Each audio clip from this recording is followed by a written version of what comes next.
Bonjour, une fois de plus, vous êtes sur Tanak TV avec euh, votre penseur, votre écrivain, euh, Guy Bakuri Kibolu Gramoutumunene. Une fois de plus, je viens mettre en place cette vidéo pour m'entretenir sur un sujet qui est aussi très brûlant, très préoccupant. Et je me suis senti inspiré par Hachem pour en parler. C'est un sujet qui fait couler beaucoup d'encre, beaucoup de salive. C'est un sujet très pertinent, très risquant même d'en aborder. C'est par rapport à la Shoah de 1945. J'ai compati toujours avec les victimes de la Shoah, ceux qui sont morts et les rescapés, des familles des rescapés en tant qu'être humain. C'est très douloureux. Particulièrement, je suivais les images de la Shoah. C'était de diverses manières en Ukraine. C'est, ce sont les seules images qui me restent toujours hantées dans mon esprit jusqu'à ma mort. Et j'ai même versé des larmes, voyant comment les êtres humains étaient sauvagement, brutalement abattus par les êtres humains comme eux. Et c'est là qui m'avait profondément plongé dans des réflexions devant Hacham. Mais pourquoi un peuple élu pouvait-il mourir de la sorte? C'était tellement très profond. Et je crois et je pense avoir reçu de Hacham la grâce d'avoir de lumière sur cet événement macabre et funeste. Et avec un constat, le monde, la mémoire de l'histoire, est resté toujours attaché à côté de, de sa page tragique et macabre. Alors qu'il y a beaucoup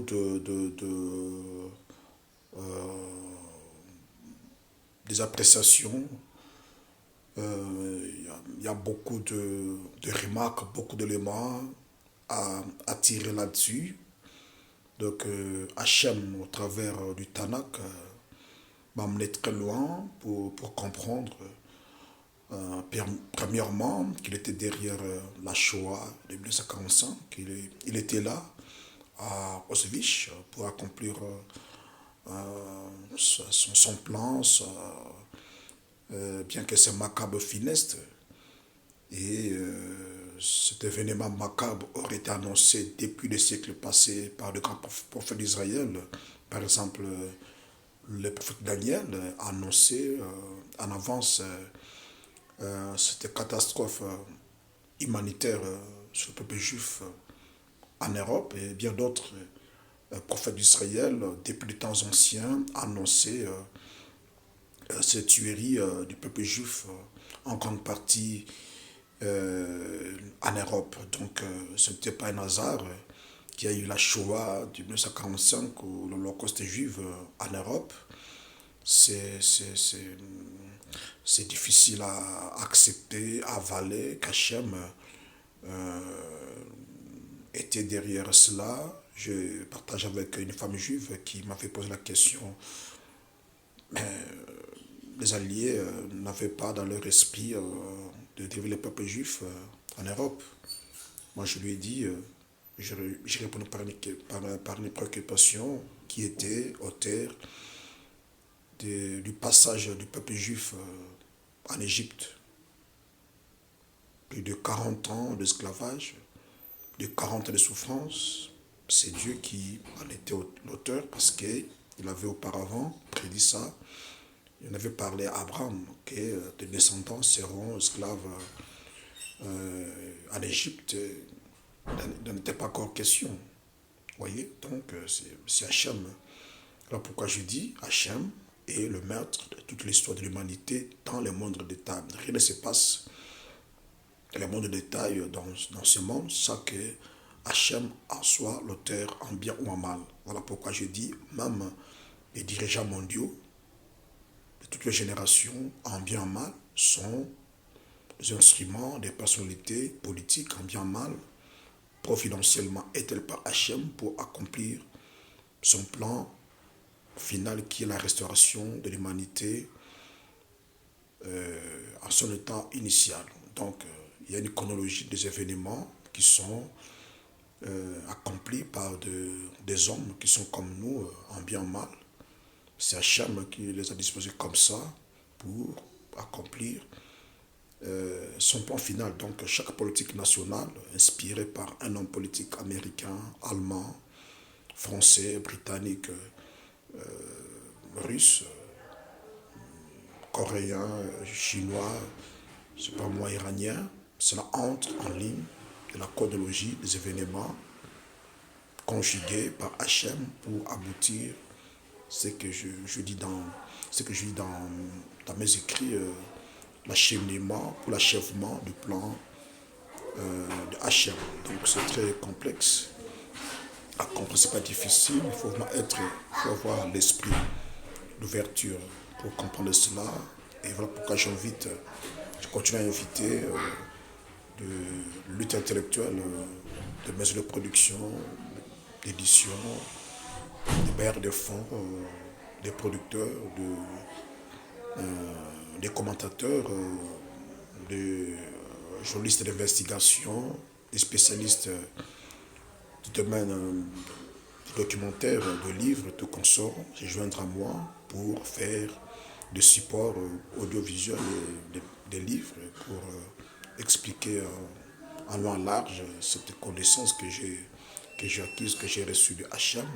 Ça va édifier, ça va vraiment motiver l'opinion internationale, ça va susciter des espoirs perdus, voyant ce monde qui s'engouffre, alors qu'en réalité, sur le Tanakh, nous traversons, nous sommes en transition vers un nouvel ordre mondial, véritablement un nouvel ordre mondial, dans lequel le peuple juif assumera la tâche d'une suprapuissance mondiale par la judaïsation, là j'insiste, qui seront des valeurs juridiques en leur place des valeurs juridiques actuelles relevant du droit international. C'est cela qui va rassurer l'équilibre dans le monde et la paix sans fin d'une ère de zéro nucléaire, zéro crise énergétique, et zéro crise environnementale, zéro crise émission de effets de serre, zéro crise crise mondiale, crise économique et tout consort. Donc c'est très important. Alors, je reviens sur la Shoah de 1945. Je scriptais ça sur le Tanakh. Il me semble que ça découle beaucoup de choses, beaucoup d'événements qu'on pourrait oublier ou qu'on aurait oublié parce qu'on s'attelle que du côté macabre, du côté funeste. On a du mal à lire tout ce qui découle de la Shoah 1945, mon humble avis que j'ai conclu, après avoir compris en profondeur dans le Tanakh, que le peuple juif porte un poids énorme de la destinée de l'humanité. Le peuple juif a payé le prix par son sang dans cette tragédie. C'est pour ouvrir des pages d'histoire au sein de la géopolitique internationale. Voyez. Donc, sans la Shoah de 1945, vous savez, je fais un peu marche en arrière. Hachem, par des grands prophètes d'Israël, avait donné des prophéties, c'est à lire dans le Tanakh, sur l'immigration juive vers l'Europe et ailleurs. Et Hachem a aussi donné des prophéties sur la migration du peuple juif vers la terre de la Palestine. Alors comment cela allait se réaliser s'il n'y a pas de mouvement, s'il n'y a pas des actions, s'il n'y a pas des actes. Voyez. Donc déjà avec différentes invasions de la Palestine, différentes déportations des Juifs, Dieu, mais sûrement accomplissait ces vieilles prophéties bibliques sur le peuple juif. Voyez. Donc il y a eu la déportation, la dernière en Europe, voyez, en Europe. C'était l'immigration selon la prophétie, les prophéties bibliques. Ça, tout le monde le sait. Et c'est de là que je reviens encore pour expliquer sur le Tanakh la raison d'être de la Première Guerre mondiale, qui est aussi répétée dans le Tanakh. Vous voyez, nous avons vu la Première Guerre mondiale aux environs des années 1914. Ça coïncidait avec le mouvement sioniste de Théodore Herzl en 1897. Vous voyez, alors que dans la Première Guerre mondiale, il y a eu la naissance, ou l'avènement, si vous voulez, l'avènement des États-nations et la disparition de certains royaumes en Europe et ailleurs, dont Dieu entrevoyait la naissance de l'État d'Israël à partir du mouvement sioniste de Théodore Herzl, qui allait aboutir en 1948, après une Deuxième Guerre mondiale. Et Dieu préparait déjà l'ONU à partir de la Première Guerre mondiale, mettre en place la Société des Nations, qui allait venir après la Deuxième Guerre mondiale, l'Organisation des Nations Unies, qui allait certifier la mise en place de l'État d'Israël.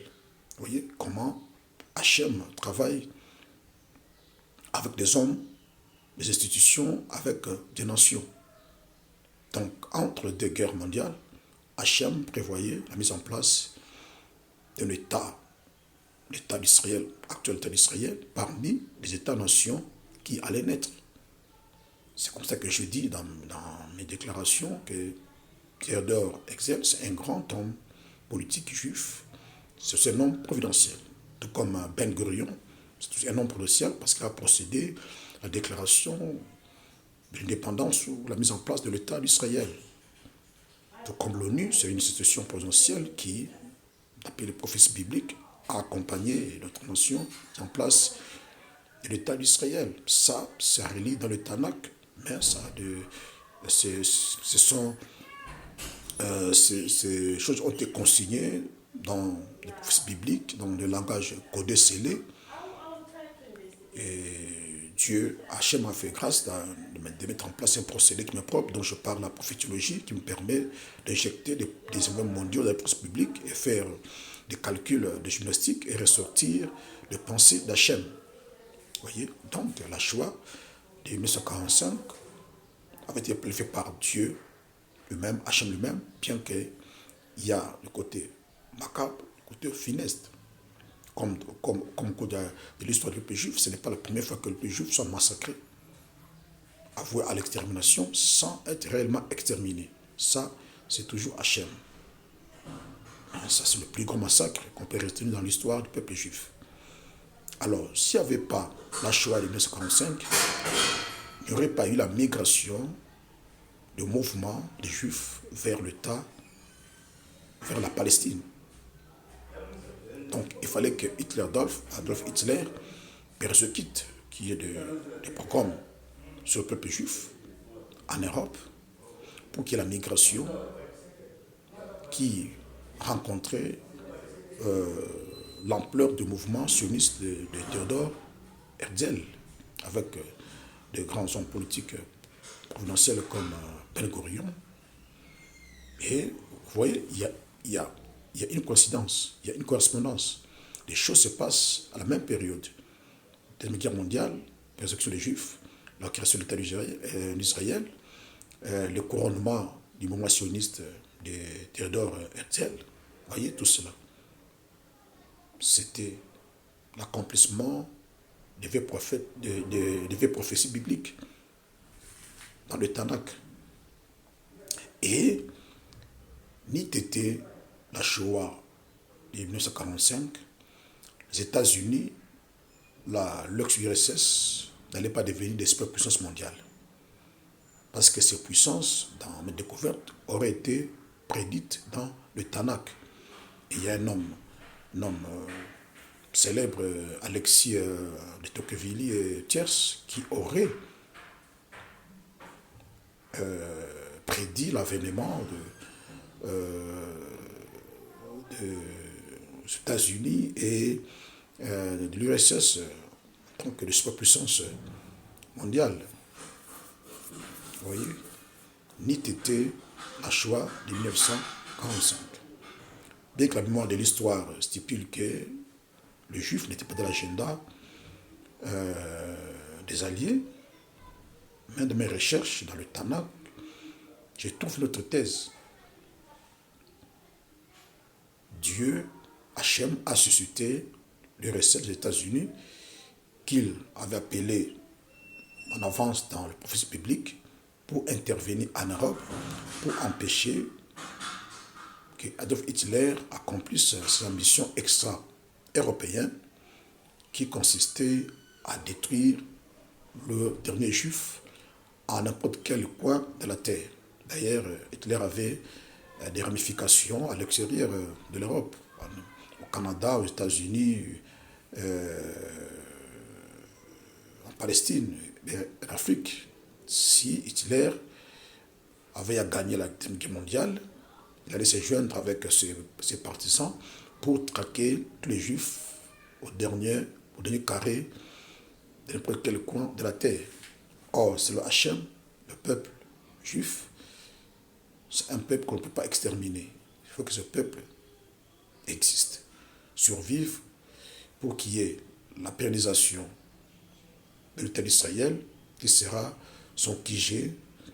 Il viendra s'installer dans le troisième temple, qui sera reconstruit impérativement, voyez, pour diriger le monde avec le peuple juif qui préguera la possibilité d'être la dernière puissance mondiale éternellement. C'est dans le Tanakh. Sans la Shoah de 1945, comme je disais, Hachem n'allait pas faire intervenir les États-Unis et l'URSS en tant que superpuissance mondiale. En Europe, il y avait un acheminement qui tend vers un achèvement de son plan, qui a encore très longtemps, après les deux guerres mondiales d'Armageddon et de Gog. Donc nous sommes dans un acheminement, nous sommes en train de marcher, comme le prophète Zacharie disait, que la prophétie marche à son terme. Donc il y a des périodes, il y a des étapes, bien que c'est des périodes sombres, la prophétie marche à son terme. Donc il y avait une portion de la Shoah de 1945. Donc c'était comme une clé d'ouverture qui est venue accélérer des pages de l'actualité géopolitique internationale de l'heure. Mais n'eût été la Shoah, comme je dis, les États-Unis n'allaient pas intervenir en Europe pour devenir une puissance mondiale avec sa jumelle l'ex-URSS.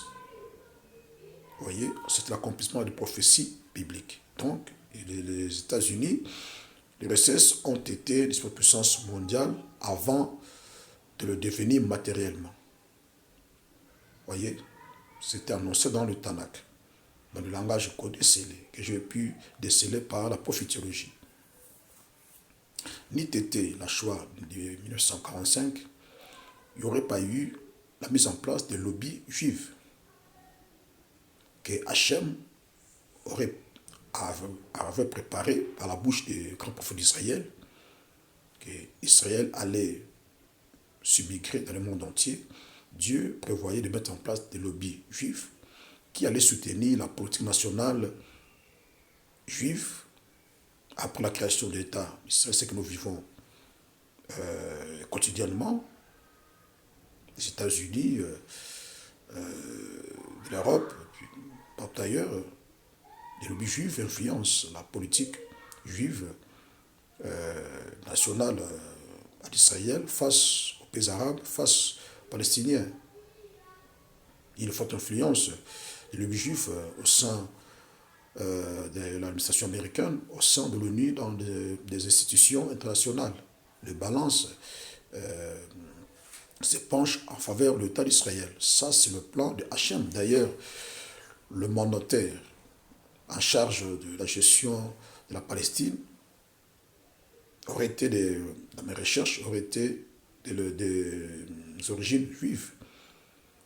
Il a pesé de tout son poids, de tout son poids en faveur de la mise en place de l'État d'Israël. Vous voyez comment la prophétie marche, comment Hachem travaille. C'est difficile à comprendre parce que ça dépend de l'entendement humain. Sans la Shoah de 1945, il n'y aurait pas eu la guerre froide qui a été inscrite en avance dans le Tanakh entre les États-Unis et l'URSS. Donc les deux blocs diamétralement opposés sur le plan idéologique, le communisme et le capitalisme. Vous voyez, le monde était scindé en deux. Et l'Europe scindée en deux, donc c'était l'accomplissement d'une prophétie biblique. Et là, je reviens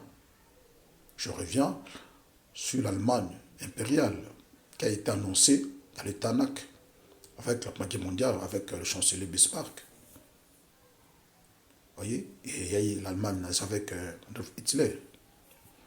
Et même la division de l'Allemagne et toutes les conséquences de la Seconde Guerre mondiale ont été avancées dans le Tanakh.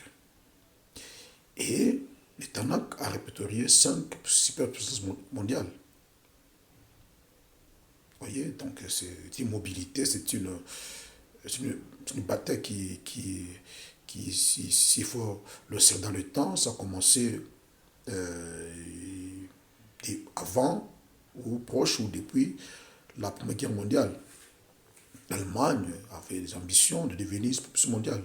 Mais comme l'Allemagne n'est pas répertoriée parmi les 5 superpuissances mondiales que je peux citer, l'URSS, les États-Unis, l'Union européenne, la puissance Vatican, et la dernière superpuissance mondiale, c'est l'État d'Israël. Alors, toute puissance qui n'est pas répertoriée dans le Tanakh en tant que superpuissance mondiale, malgré les ambitions, ne peut jamais accéder à la casquette d'une superpuissance mondiale. Nous avons la Grande-Bretagne, nous avons l'Allemagne. Malgré les efforts, ces puissances restent des puissances importantes, mais pas les superpuissances mondiales. C'est comme ça que j'ai dit, même la Chine. La Chine, bien que puissamment, sur le plan économique, la Chine étale ses performances, la Chine ne deviendra jamais une puissance mondiale. Le Japon rassuré par rapport à sa puissance économique, de devenir une puissance mondiale. Le Japon s'est éclipsé. Le Japon n'a pas été répertorié parmi les 5 superpuissances mondiales. Vous voyez, c'est comme ça que Hachem travaille. Vous voyez, donc les historiens pensent qu'avec la Chine, très prochainement, elle va supplanter les États-Unis. C'est le pivot asiatique de la Chine, même le président Barack Obama et d'autres observateurs comme Bernard Dadi sont très nombreux, Joseph Nye, qui pensent que c'est la Chine, voyant sa performance économique.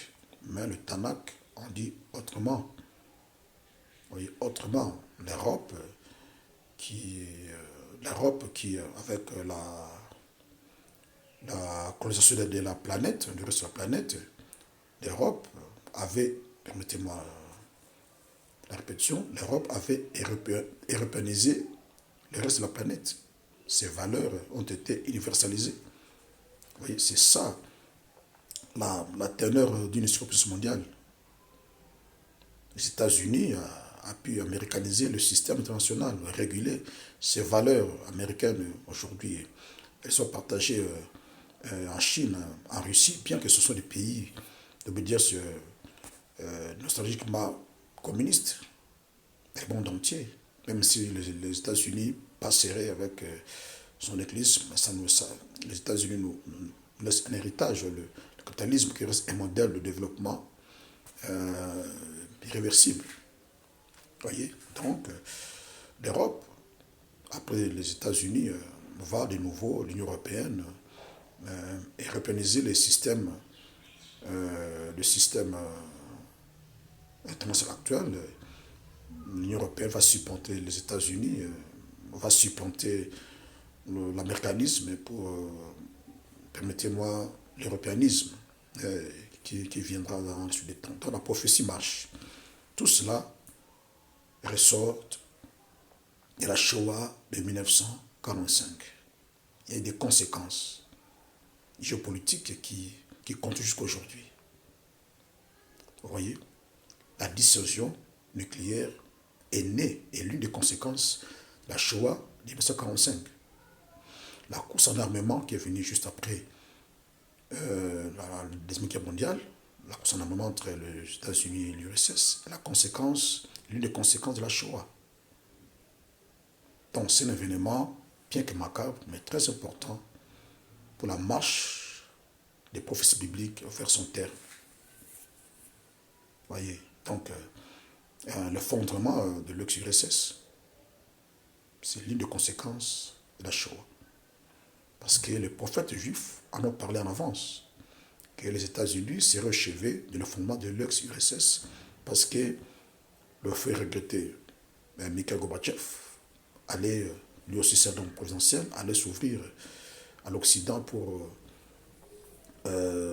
s'ouvrir au capitalisme, et ce sera l'effondrement. Tout cela, c'est dans le Tanakh. Vous voyez, la naissance de la Russie, en tant qu'héritière idéologique de l'ex-URSS, qui avec la Chine et d'autres pays, après le fondement du communisme et de l'URSS, vont pérenniser la lutte face à l'Occident, ce que nous vivons depuis avec la guerre en Syrie et la guerre en Ukraine. Ce sont des guerres par procuration. Donc, il n'y a pas eu, comme disait, je respecte beaucoup, avec respect, le grand écrivain américain Francis Fukuyama, la fin de l'histoire avec la fin de la guerre froide.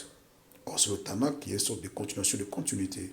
La guerre froide. Vous voyez, parce que ce clivage politique va persister jusqu'à la fin de l'histoire, lors de la guerre d'Armageddon, parce qu'il y a une fusion entre le pays nostalgiquement communiste associé aux pays arabes, l'Iran. Vous voyez déjà, il y a des rapprochements entre l'Iran et la Russie dans cette tragédie ukrainienne. Et les pays occidentaux de l'Alliance atlantique nord vont se joindre aux pays d'obédience communiste pour attaquer Israël. C'est clair, c'est le biblique. Dieu dit, je vais amener toutes les nations, sans exception. Vous voyez, dans la guerre d'Armageddon, tout comme dans la guerre de Gog et de Magog. Donc, Gog et Magog, c'est déjà c'est déjà une explication du clivage idéologique entre la nostalgie du communisme et le capitalisme, parce qu'il y a des séquelles du communisme qui restent encore. La démocratie populaire, c'est l'une de séquelles du communisme. Et donc, si vous comprenez très bien la Chine, la Russie et l'Iran, et pardon, je veux dire la Corée du Nord, il y a des pays, même le Cuba, qui cherchent à garder ces valeurs communistes. Et Vladimir Poutine, dans ces tensions, une fois qu'il aurait la possibilité de